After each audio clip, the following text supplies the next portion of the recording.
రేవంత్ రెడ్డి బాధితుడు, రేవంత్ రెడ్డి ఫిర్యాదుదారు, Revanth Reddy police officer, Revanth Reddy investigator, Revanth Reddy clues team, Revanth Reddy magistrate అయిపోయాడు, రేవంత్ రెడ్డి జైలు వార్డెన్ అయిపోయాడు, జైలు సూపరింటెండెంట్ అయిపోయాడు, రేవంత్ రెడ్డి తలార్ అయిపోయాడు. అన్నీ ఆయనే చేస్తున్నాడు.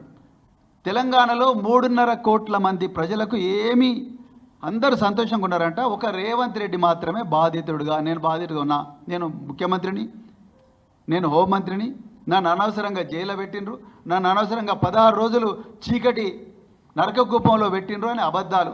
మళ్ళీ అదే ABN Andhrajyothi open heart with ఆర్కేలోనేమో నన్ను అందరు మంచిగా చూసుకున్నారు.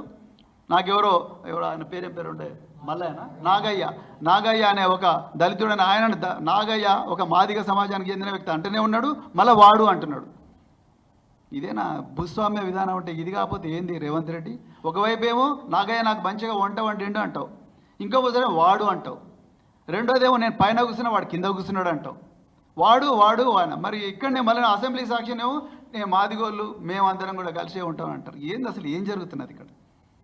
ఇంత ఫ్రస్ట్రేషన్ ఎందుకు మీకు? మీరే ఫిర్యాదుదారు, మీరే బాధితుడు, మళ్ళీ మీరే నిందితుడు, అన్నీ మీరే అవుతున్నారు.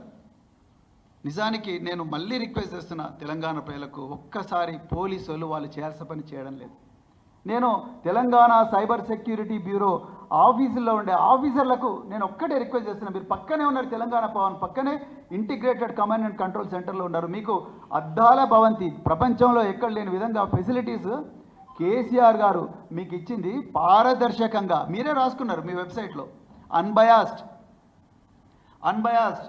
అని చెప్పి, unbiased, transparent and efficient practices అన్నారు. Please try to be unbiased.